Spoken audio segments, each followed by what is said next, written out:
Hello, it's Randi Rhodes. Here's a clip from our show, and go to randyrhodes.com for the whole thing and a podcast. Buy a stinking podcast. Turn up your mind.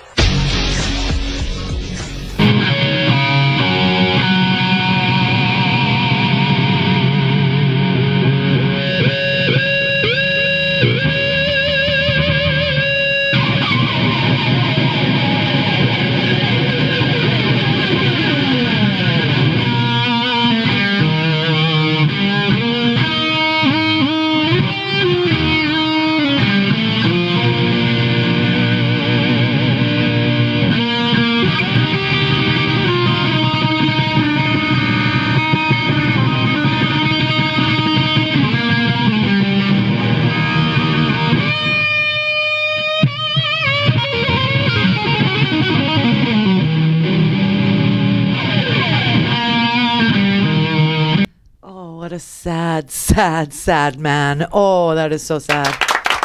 So sad, so sad.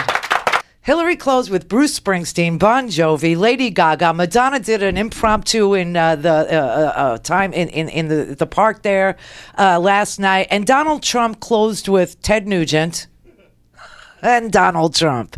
All right. All right. What a sad, sad, sad thing. Look at this man. Look here, look. This is so sad. I mean, I just standing on an empty stage there. Look at that.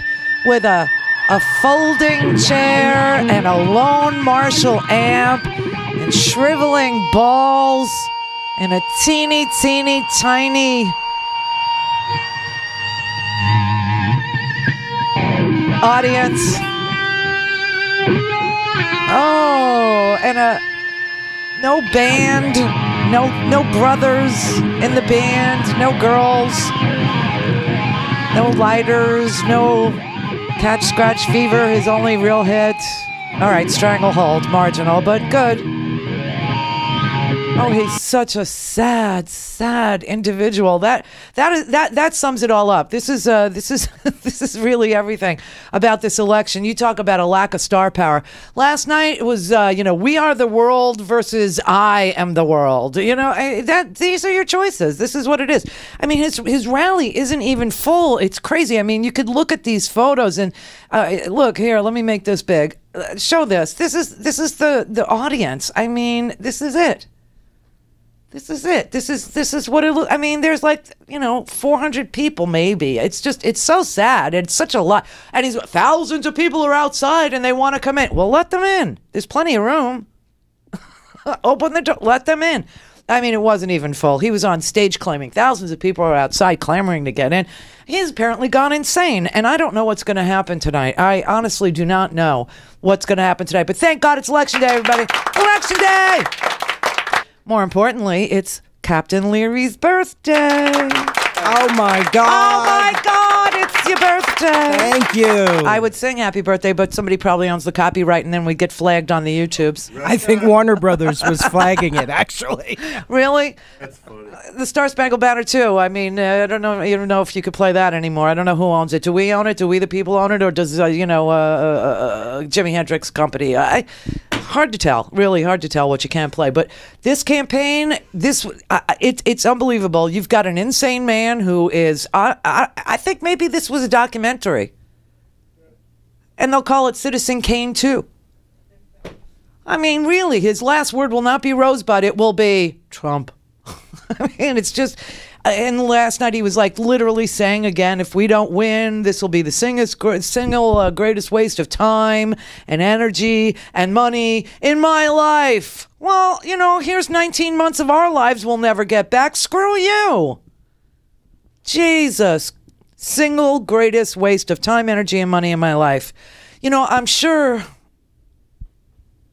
he'll top it over the next few years, complaining and tweeting out whose fault it was. And, if I worked for him, if I was a surrogate, if I was one of those, if I was, on the TV, if I had been, lying to the American people for all these months, I'd make sure I got paid today. Today, not tomorrow, today. because he's going to blame you, say you weren't good enough, you didn't turn in good work, he wasn't satisfied with the work you did, and you're not getting paid. Kellyanne Conway, you know how much money I think he paid her, or he said he contracted her for over $680,000. So that's why she won't stop lying on the TV. I mean, she's got 680,000 reasons writing on, lying about him. But it's just amazing. I would hope to God that she got paid first. I really would. But he was on the trail yesterday reciting this list of fictional polls that will show him winning. Martin Sheen, everybody, winning. And the truly sad thing is, I assume he'll be doing the same damn thing tomorrow. I do. I think tomorrow he's going to say he won. He already filed a lawsuit this morning in Nevada. He filed a lawsuit over their early voting hours and said that he wanted poll workers to keep records, and he went to the court. And you know what the court said to him? Moron. Of course we keep records. What's wrong with you? The court doesn't need to issue an order to preserve poll worker records. They're already preserved. And this court cannot rule because the Secretary of State already preserves the records. And what's wrong with you? Don't you know basic you're running for the president. You want to be president. What is it exactly that the VP does every day? Every day. Oh, my God. It's just an amazing thing. But, okay, look, here's the polls. They're posted on randyrhodes.com in the homework section. There's 3 different pages for you to look at.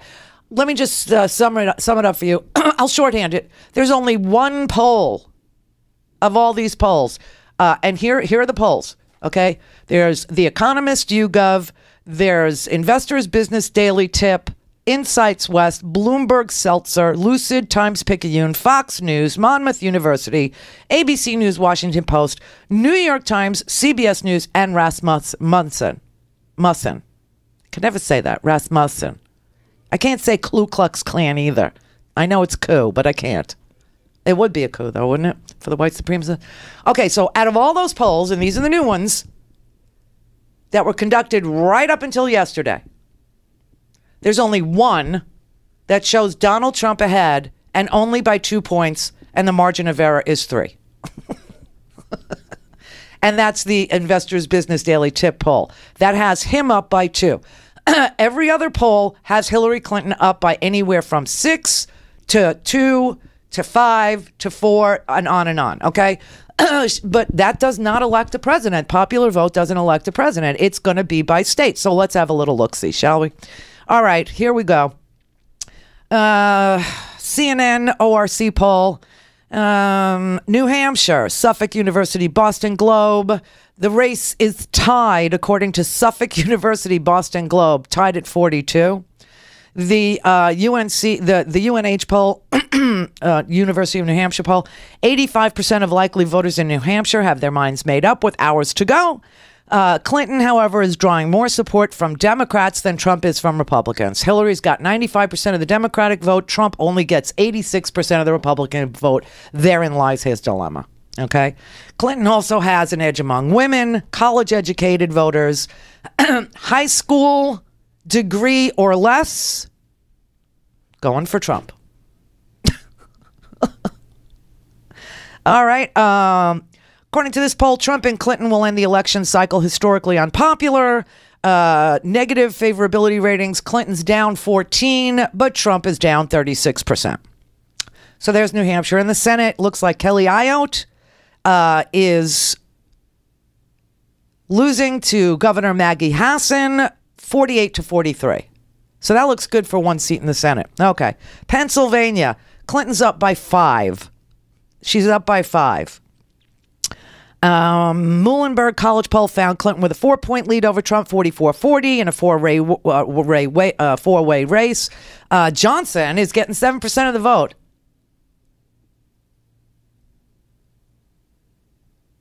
What is Aleppo? I can't believe it. You smoke too much pot in Pennsylvania, I think. Similar to New Hampshire, Clinton draws support from women, college-educated voters, and non-white voters. Trump's advantage lies with no college education and men. We love the undereducated. He sure does, man. He sure does. He's been humping your leg for 19 months. The independents in Pennsylvania like Trump 41 to 38, but that's very close. And Trump and Clinton are both widely unpopular among voters. Each candidate has an unfavorable rating of about 60%. Senate race, it's very close between Pat Toomey and Katie McGinty. It's a 1-point race, 42 to 41. And the margin of error is 3. So that's up for grabs, Senate race in Pennsylvania. North Carolina favors Hillary 45 to 43. Most recent New York Times Upshot and Siena College poll shows an even tighter race with Clinton and Trump, both with 44% in North Carolina. New York Times Siena College poll shows a close gubernatorial race in North Carolina.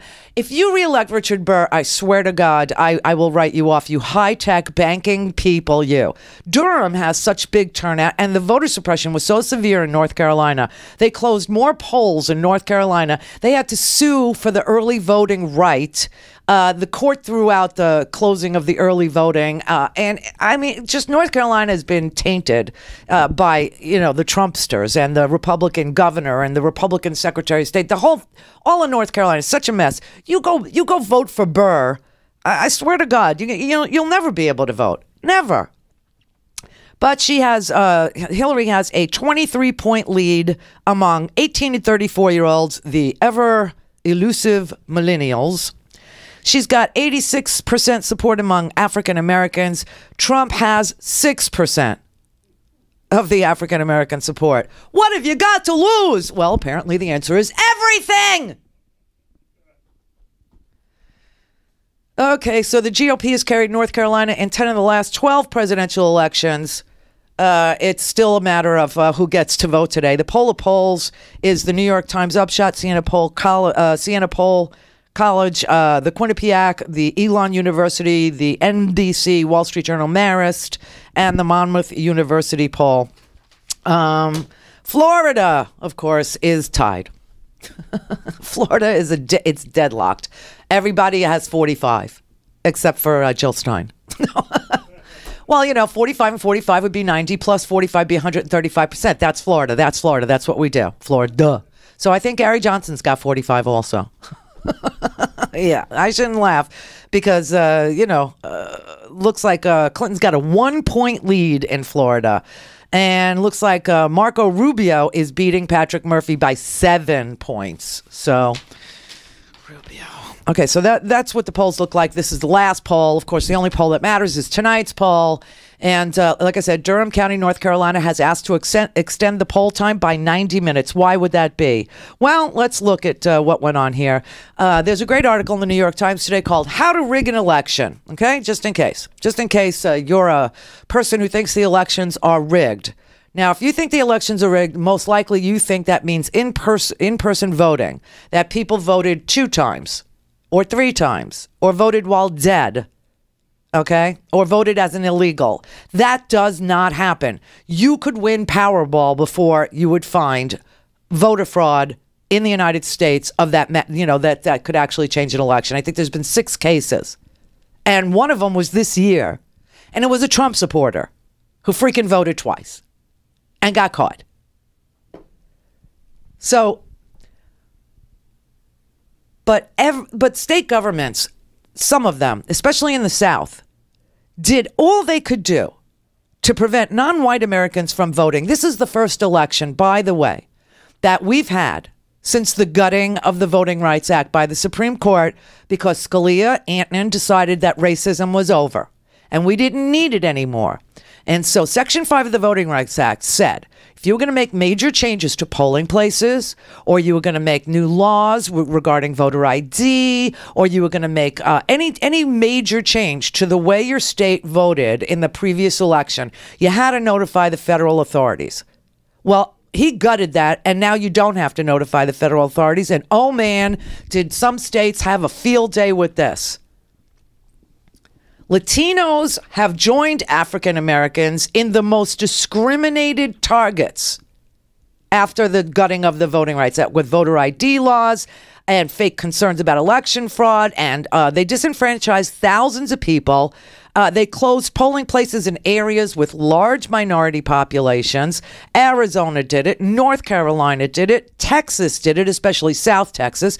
Mississippi did it. And Alabama did it. Here, these numbers are so, sick. Maricopa County used to have Maricopa County is the largest county in Nevada. It's Phoenix, Maricopa County. And by the way, you've got, what? Arizona. Oh, I'm sorry, Arizona. What did I say, Nevada? Yeah, Arizona, Maricopa County. You got Sheriff Joe Arpaio running for re-election after they just found him that he's got to stand trial now. So you want a constitutional crisis, go elect Sheriff Joe again. But the lines were so long in Maricopa County, because the largest county in Arizona, because they reduced the number of polling places by 70%.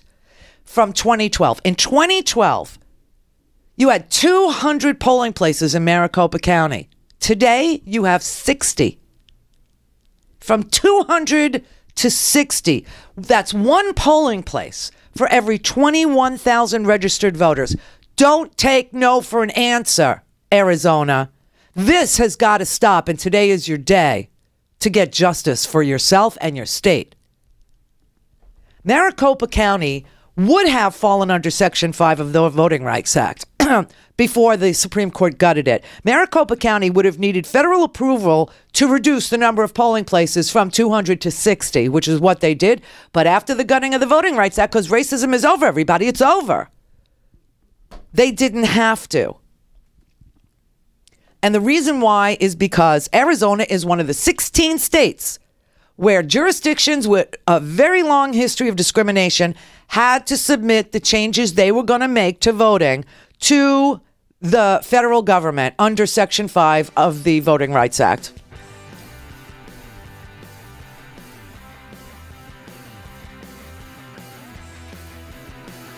The same thing was done in North Carolina. The same thing was done. Texas closed more than 400 polling places, more than any other state in the study. Almost half of all Texas counties in the sample closed polling places since this court case, Shelby versus Holder. 403 fewer voting locations for the 2016 election. Medina County. And North Carolina, they cut a week of early voting, which was overturned as being discriminatory by a federal court. But a lot of the GOP-controlled counties still limited early voting hours and locations. And that's why you got 4-hour lines in places like Charlotte. You got a 16% decrease in black voter turnout. Clear for takeoff. Randi Rhodes Air Force. Air Force. RandiRhodes.com.